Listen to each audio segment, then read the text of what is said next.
there's nothing standing between me and my dreams and goals except for work ethic and execution. Hello, everybody, and welcome back to MentorZ. Today we have on JT McCormick, CEO of Book in a Box and author of his autobiography, I Got There.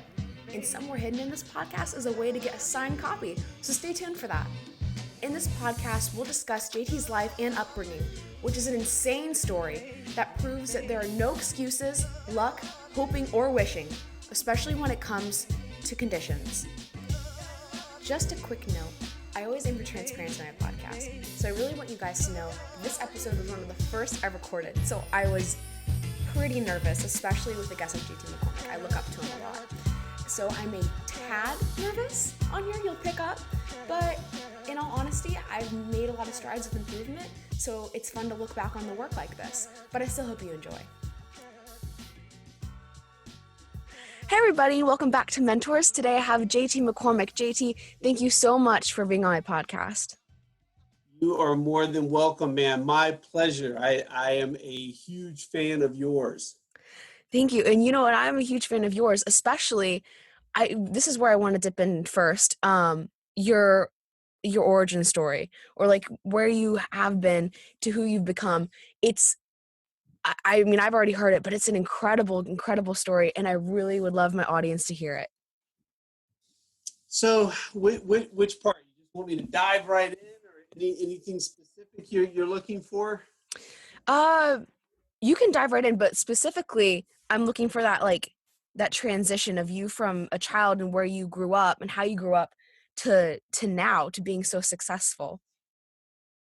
So from my childhood, and you know part of this, so my childhood, my father was a black pimp from the 1970s. And when I say black pimp, I don't mean it in the terms that we have now as a society glamorized the word pimp. My father was a real life pimp. He put a woman on a street corner, she sold her body, and she brought her money back to my father. And so my father was a real life pimp and drug dealer. And my mother was raised in a children's home, an institutional orphanage back in the 1950s. So my father is black, my mother is white, and back in the 1970s, because I'm an old guy, back in the 1970s, it was not cool to be mixed race, and mixed racing was not highly looked upon at all. And in fact, one of the stories I remember as a kid is we were coming home from the bus one day, and we walk up to our apartments where we lived. And we noticed all of our things were sitting out on the curb. And as we got there, we were like, wow, why is all of our stuff out here? And so then the apartment manager comes running out, and he gets in my mother's face. No nigger lovers can live here. And I remember at 5 years old thinking to myself, wow, we don't have any money, we have no family, and we have nowhere to go. What are we going to do? And to this day, I don't know what we did, but I remember sitting on the curb with all of our things, crying with my mother. So my childhood was full of racism, judgment, discrimination. We were poor. We were on welfare. I went hungry, God knows how many times. I ate out of trash cans. I was homeless at 13 on a bus stop. I've been in and out of juvenile 3 different times. And so it was a pretty traumatic and chaotic childhood, but it's in the past. You can't change it. And so here I am today. And to me, that's crazy, especially to break out of such a difficult barrier, not just one of racism, but like of where you came from. Because again, that level of poverty to where you are today is such a huge leap. Yeah, it's, I was fortunate. There were things, I always look for the positive in a negative. And I'll give you an example of what some people may see as a very negative story, but I'll show you the positive that I took from it. So one weekend, on the rare occasion that my father did pick me up, he picked me up one weekend, and I remember walking through the grocery store with him. And a little girl that I went to school with, I was about, let's call it 8 years old, a little girl walked by and she said, "Hi, my real name's Javon." And I didn't say anything when she said hi. And so all of a sudden, I feel this massive blow in the back of my head. And I fall forward, my face hits the ground, my nose starts bleeding, and then I'm jerked up and I'm pinned up against the frozen food section door, and I've got my straight in my face, and he tells me, no matter who it is, you respect and say hello to everyone. Now, most people would say, wow, it's a really horrible story. And yeah, it is. But I can tell you to this day, I say hello to everyone. I am respectful to everyone.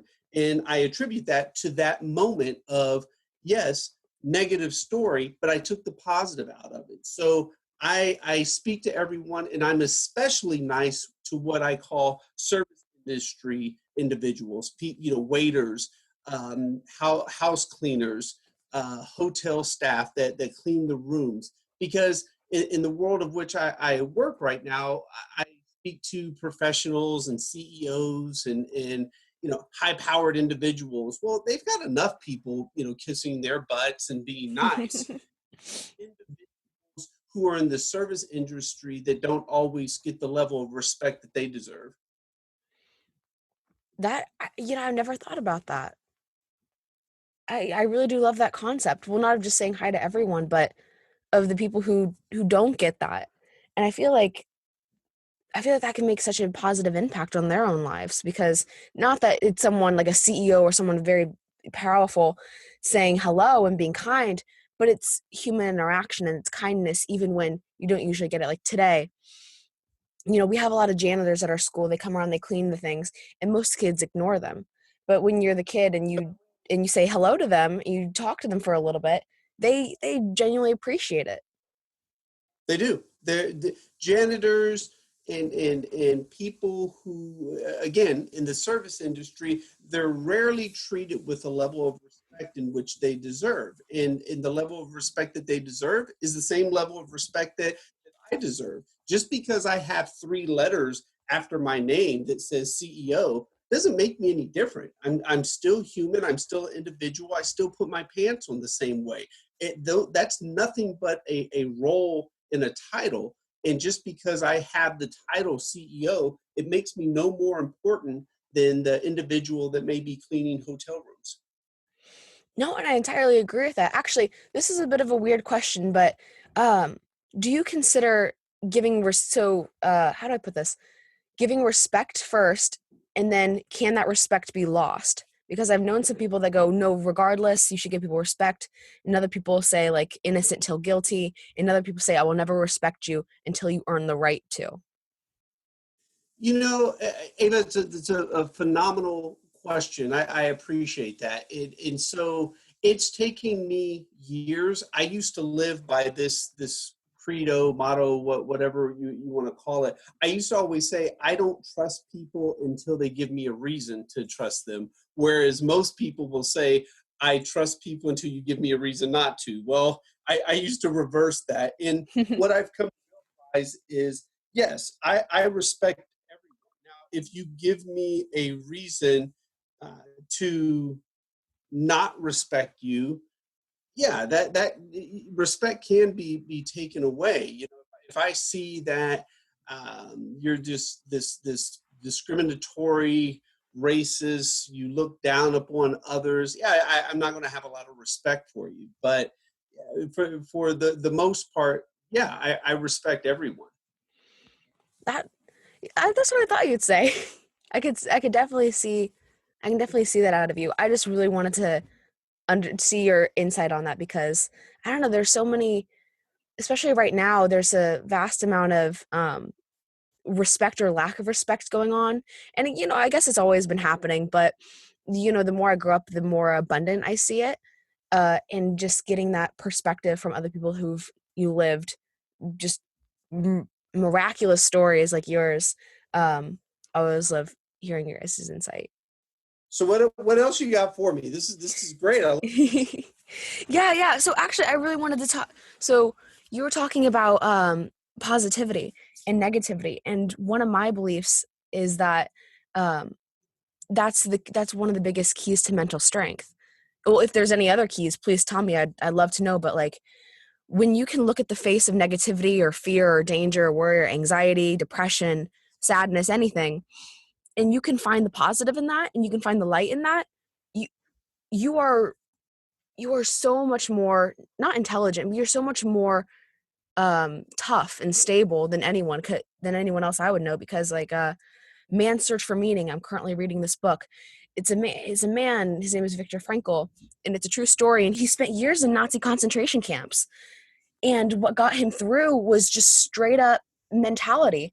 And he was talking about, it's all about your attitude. It's all how you go about this. And again, it wasn't like dumb optimism, like everything's going to be okay. It was this reality of the situation, and then finding the meaning in it or the good in it. And the crazy thing was that like he found good and he found meaning in his suffering.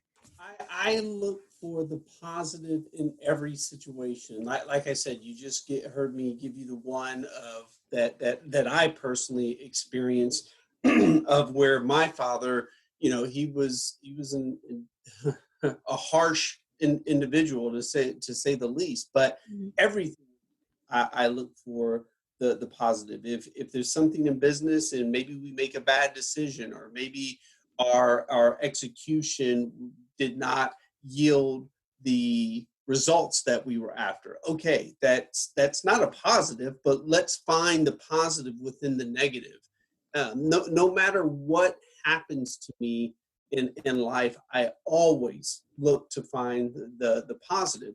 And with anyone who ever interacts with me, I'm always positive. You ask me how I'm doing, I'm excellent. The way I look at it, the world has enough negativity. You don't need me to add any additional negativity into it. And truth be told, if you are negative about a situation, if you are unhappy about a situation, then it's up to you to execute and change that situation. Just complaining and being upset about it won't do anything. Oh, yeah, I entirely agree. Not only that, it's totally a choice.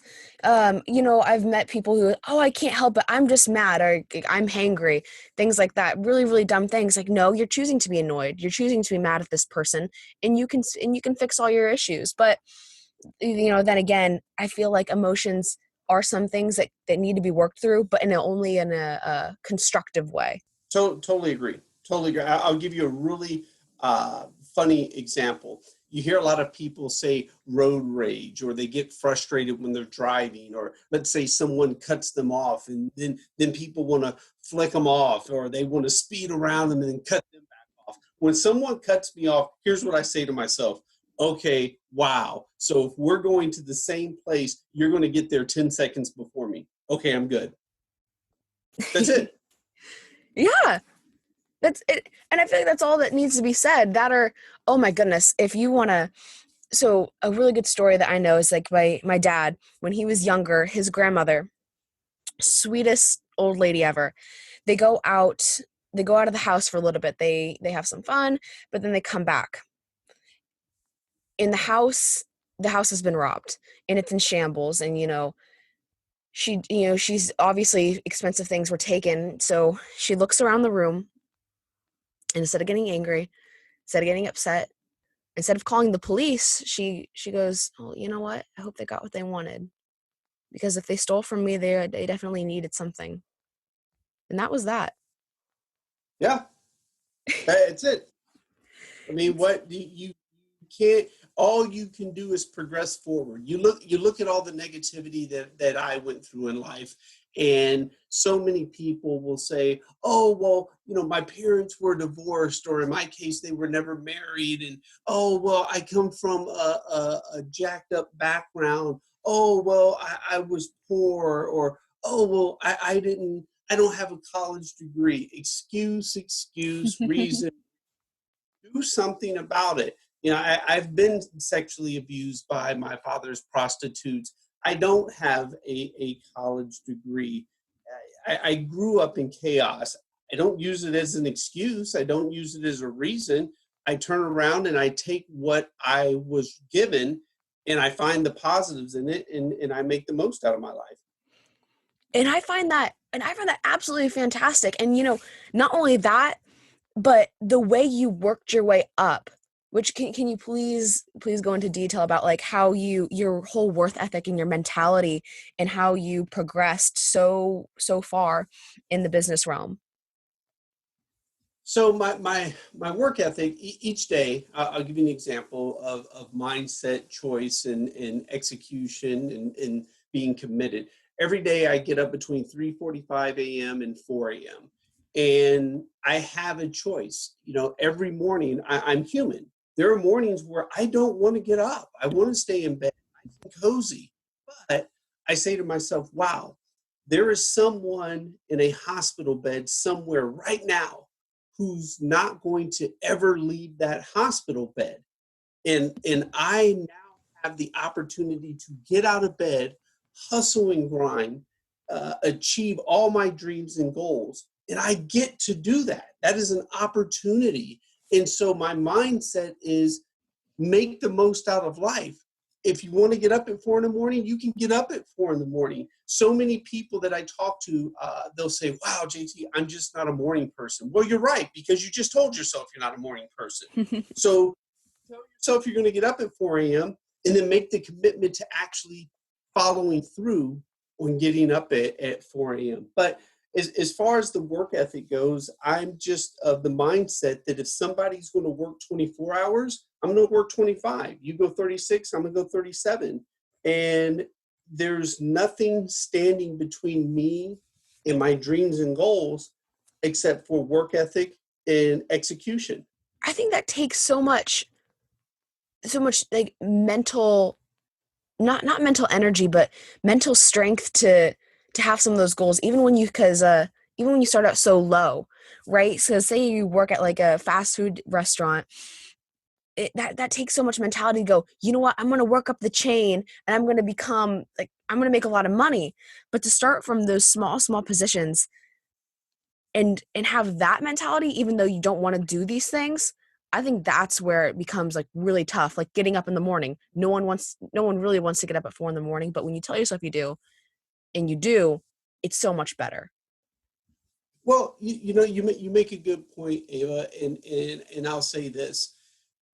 We live in a society now where everyone wants instant gratification. And so I'll use a sports figure right now. Everyone looks at LeBron James. Oh my God, LeBron James, he's one of the greatest basketball players that have ever played. So they see that LeBron James makes $90 million a year. They see that LeBron James has won championships, but nobody wants to talk about the countless hours that LeBron sacrifices in the gym. No one wants to talk about when he's on a 14-day road trip and he's away from his family, that he's not seeing his kids. Maybe he misses his kids' basketball game or their school play or whatever the fact goes on. No one wants to talk about the sacrifices that it takes to be great. There's 3 S's. There's sleep, there's sacrifice, and there's success. We all have to sleep. So if you work 24 hours, great, but eventually you're going to have to sleep. So you have to have sleep. And if you want greatness, you have to have sacrifice to get to success. So you have to define, how are you going to play those 3 S's? I got to sleep. For me, I sleep anywhere from 4 to 5 hours a day. Then sacrifice. I'm willing to sacrifice some of the things that I love most. I love to play golf. But the fact of the matter is, it's 4.5 hours to go play a round of golf.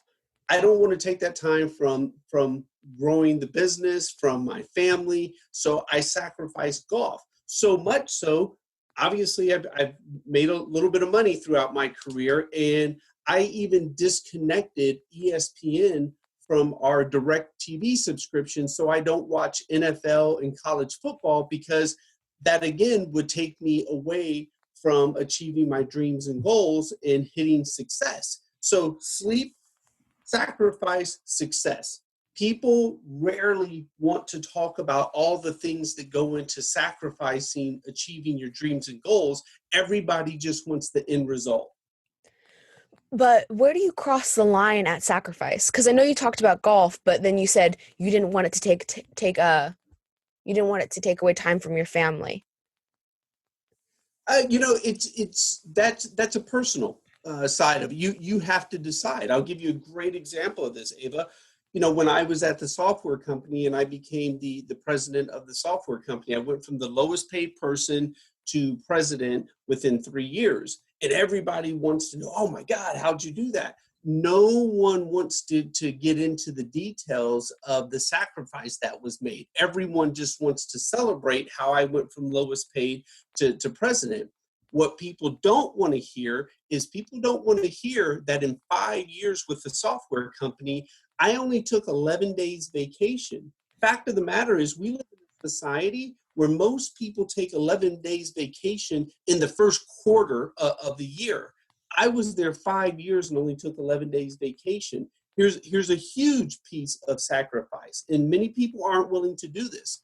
There is a picture of me in the delivery room with my wife when my firstborn was being born, and there's a picture of my laptop open in the background. That is sacrifice. That is how part of how I went from lowest paid to president in 3 years. I did and was willing to do everything and anything that needed to be done to succeed. That is such a gritty mindset. I absolutely love that. And you know what? You talking about people don't want to hear all the sacrifice that you have to endure. I think, and you can chime in on this, I think that people don't want to hear the amount of sacrifice you have to give because once they realize and once they know that secret, they will feel obligated to do it. They'll feel guilty that they don't do it. They'll resent it Totally. and they won't. They'll resent it. It'll be in their face, or they won't want to do it. And now, and it's something we all, I won't say we all, it's something our country struggles with. We struggle with accountability. Everything is everyone else's fault. They were too hard on me. They didn't give me the opportunity. This is what happened. Someone discriminated against me. We all, it's so hard for us as a society to take accountability anymore. So when people find out there's no magic bullet, holy hell, it's all hustle, grind, hard work, and sacrifice to achieve your dreams and goals. When people realize that, that's a slap in the face, and everyone's looking for the magic bullet or the one thing. That's actually one of the questions, Ava, that probably gets under my skin the most. People say, JT, what's the one thing? There is no one thing. It's a combination of a lot of things I do to sacrifice, to execute, get up early in the morning, structure, routine, discipline. It's not one thing. Yeah, and it's not just all of those things, it's all those things consistently throughout 5 years. It's and it's the most annoying thing. Not only that, when you're talking about accountability, you took it in the direction of blaming other people for things. When I think of not taking accountability, especially for people my age, a lot of kids, we flake out on each other. You go, oh yeah, I'll go to this event with you, I'll spend time with you, I'll do this thing for you because I want to help you, and then they take it back the last minute. They go, oh, I can't do this, I can't do that. And it's one of the most frustrating things ever, because you want to help that person genuinely, but they never come through for you, and so it's just that falls apart. Or you want to spend time with people and that falls apart. And because of, how do I explain that, but because of all the inaccountability and not being able to socialize or help out or be around those people, that creates not isolation, but that creates just a bigger mess, especially right now because of all the social media. But that's another topic for another day. Well, and here's a good one, especially with the, like you said, the social media. I'll share a big one with you. Right now, it's mind blowing to me that we actually celebrate the term binge watching. So while everyone else is out binge watching Game of Thrones series season 1 through 38 and spending the whole weekend doing nothing but binge watching, I'm out hustling. I'm out studying leadership. I'm studying how do I grow a company. I'm studying how can I be a better person. People will go and stand in line 24, 36 hours for the new iPhone. And we celebrate this. We send camera crews out there to show this first person who's going to run out of the Apple store with the new phone that does two more things than the phone that you already had does. And we celebrate this. But you won't see those same individuals study their craft or hustle and grind for 36 hours straight. But you'll stand in line for a new iPhone that you're paying for. So you've now paid by way of your time and your money, and all you got was a new iPhone that does two more things than the phone that you already had did. I think we celebrate all those things because it makes us feel better.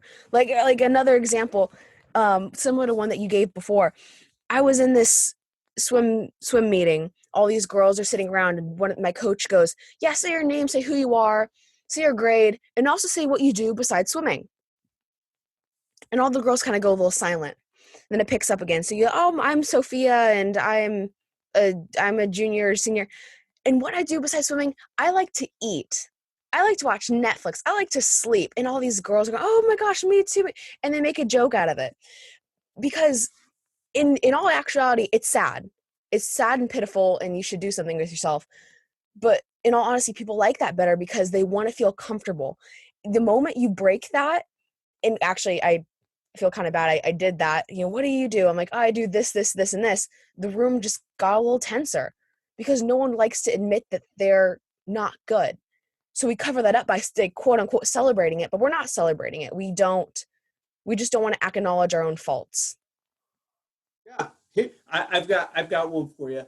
I heard a gentleman say this one time, and he said, "I only work half days." And immediately when he made the comment, I was turned off by it. I go, "Half days? How dare you? I put in work. I go hard every day." And then he clarified. He goes, "Yeah, I only work half days. Which 12 hours do you want to work?" And when he said that, it was mind blowing to me because I thought to myself, wow. So he works 12 hours, and then the other 12 hours he dedicates to sleep, family, whatever the case may be. And it was a phrase that always stuck with me. Which 12 hours do you want to work? And that's a mentality that few people share anymore. Everyone wants instant gratification. Everybody wants notoriety, fame, and praise. Everybody wants a damn participation slip when you haven't put in the work. You haven't hustled. You haven't grinded. You haven't put in the time to learn, to understand your craft. And I'm sorry, there's no participation certificate if you don't hustle. Well, how do we flip that switch in people then? It's interesting. I don't know if it's the society that we live in.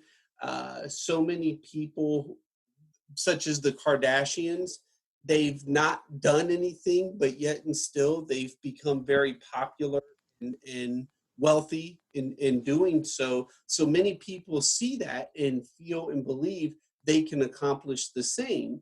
And so I don't have an answer on how we can change it. I have an answer for individuals of how they can change it. You have to look at yourself in the mirror.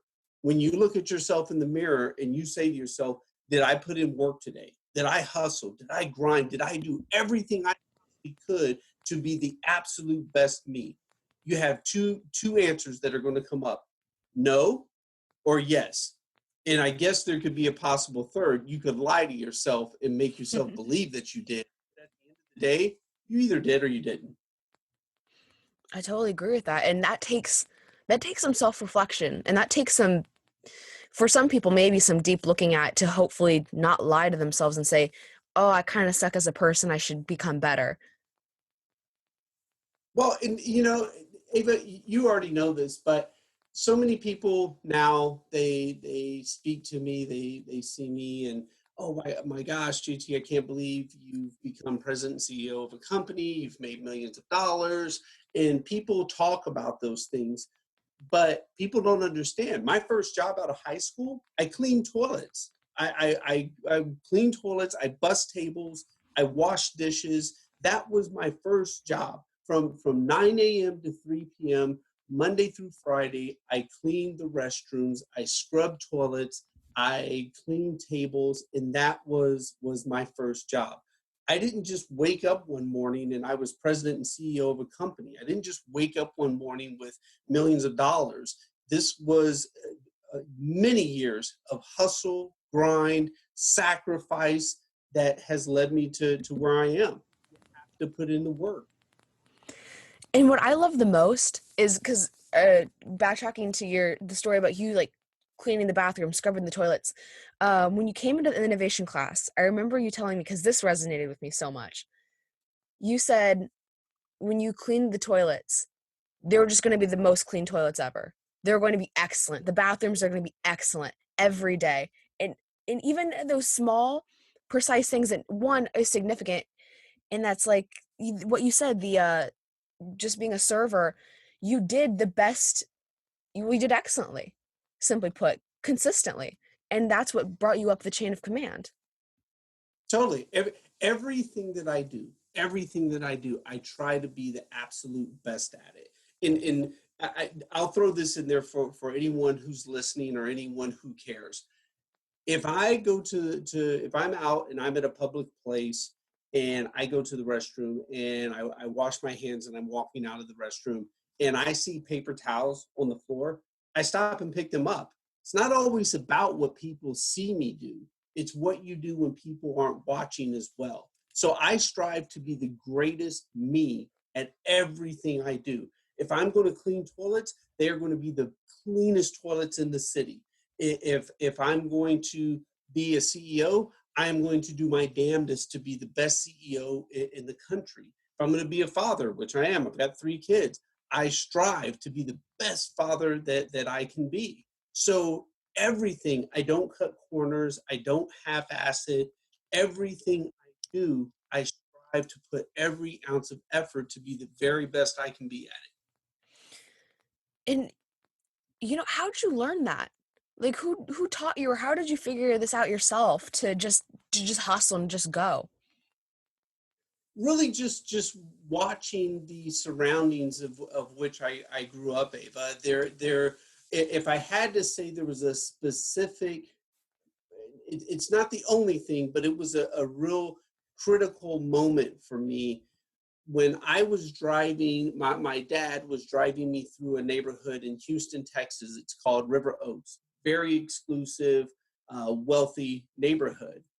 And I saw these homes, 10, 15, 25 million dollars, and these houses were massive, and the houses were bigger than the apartment complexes that I lived in. And one family lived in these homes.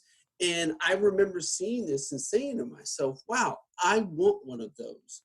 And from then on, I've always just said to myself, okay, that person has achieved success. They wake up just like I do. They get dressed just like I do. I have to find my lane, my avenue, my hustle and grind, my ability to learn to succeed for me. So I just made a commitment that whatever I do, I'm going to be the best at it to achieve success. If other people have done it, that means I can do it too. Not only that, that means you can do it better.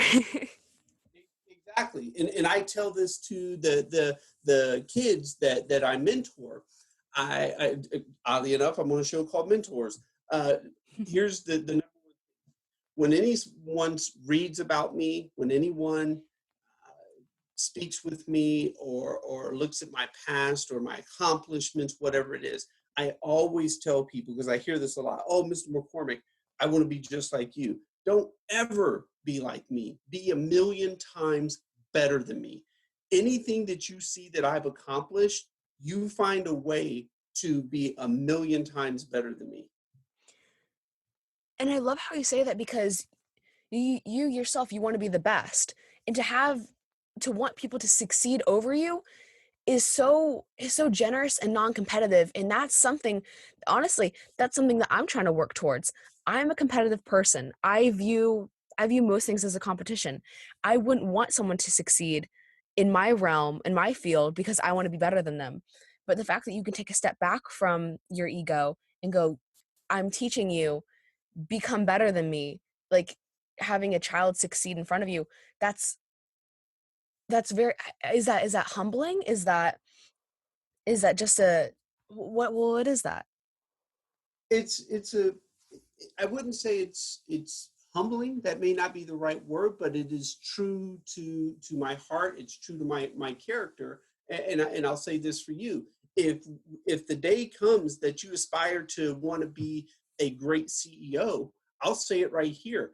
I want you to be a billion times better CEO than I've ever been. Now, keep in mind, I didn't say it was going to be easy because I am competitive too. So you're going to have a There long, you go.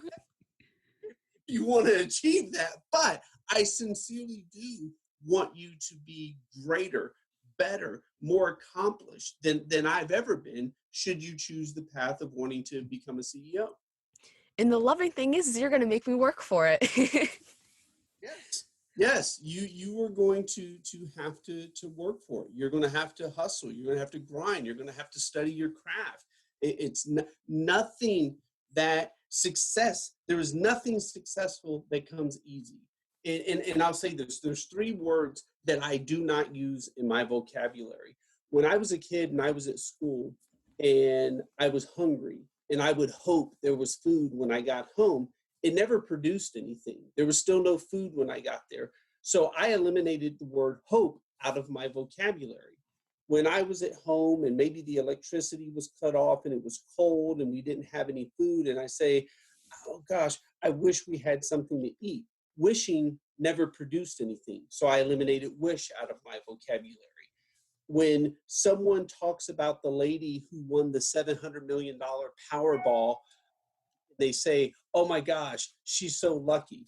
No, she's not lucky. She bought a ticket. There's no such thing as luck. No one's lucky at anything. You put in the work, you put in the effort, you do something, that's what produces your results.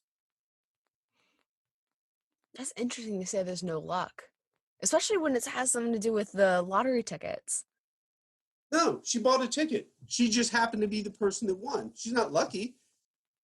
Oh, yeah, then I see. Then I see. Because even in your definition, you said she just did something, therefore she got. She bought the ticket. I understand. I got you. Oh, wait. The last question I would have for you is for this new generation of kids who really don't know what they're doing, or maybe they do, and they want to get not into just the business realm, but they just want to get out there. They want to be passionate about something they do. What is your advice to them? We live in my opinion, in one of the greatest times in the history of the world, and so much of that is due by way of the internet. So much of my success can be attributed to what I've been able to learn from the internet. If you want to study um, Fortune 500 companies, if you want to study stock trading, all of it. It's public knowledge. If you want to find out the balance sheet or the quarterly earnings of a publicly traded company, you can find it and you can read it. It's out there.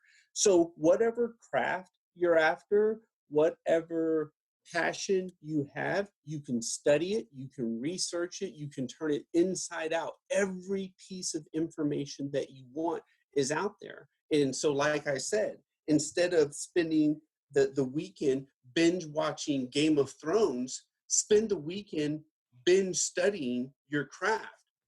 Spend the weekend binge hustle and grinding on what you want to become in this world.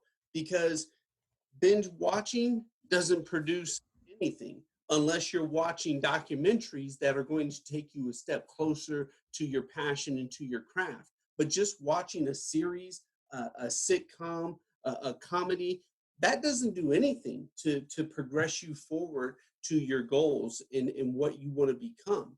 And don't get me wrong, Everyone wants some time for some enjoyment, but you have to figure out those 3 S's: sleep, sacrifice, success.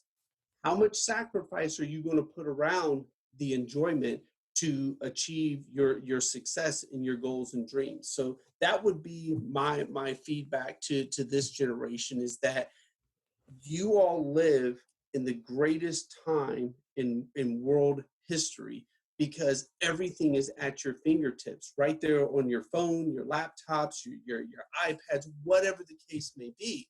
The information is there. People can become whatever they want to come. Put in the effort, hustle and grind. And I'll give you this last one, Ava. It is much simpler now, in my opinion, because so much of our country has become lazy. So much of our country doesn't want to work for it. Everybody just wants it to magically appear. So the person who does 1% more than everyone else can become successful because they're willing to do just a little bit more. You have no idea how much I agree with that. You have no idea. Everything you said, I completely agree with and resonate with. It's almost funny at this point, even on the weekends, I have a guilt now. I think it's partially you, and I think it's partially my dad. I now have a guilt. If I'm not doing something productive, I'm like, Ava, no, do something better than this. So I'll research something or learn something random. And you're completely right. I've noticed that kids don't want to they don't want to do anything, not just kids, even adults too, some of them. We don't want to do. They don't want to do. So the moment you're that person to do something is, wow, oh my goodness, you're amazing. You're like, I'm not special. I just did this one thing and you didn't do it. Right. That's it. I put in the work. I put in the work. I put in the effort. I committed myself, and I'm a results-driven individual. And you did, and so much more. And JT McCormick, thank you so much for being on my podcast. I loved having you. Thank you, Ava. I appreciate it. I am humbled. I am honored, and I thank you so much for having me on. Hey guys, I really hope you enjoyed that conversation. If you like what we're doing, please help us grow by sharing our content. And if you have any recommendation for future guests, please email me at agwetrick@gmail.com.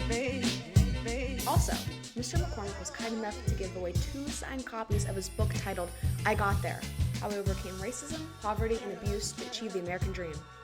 If you'd like to get a book, leave a comment or a rating. I hope you enjoyed.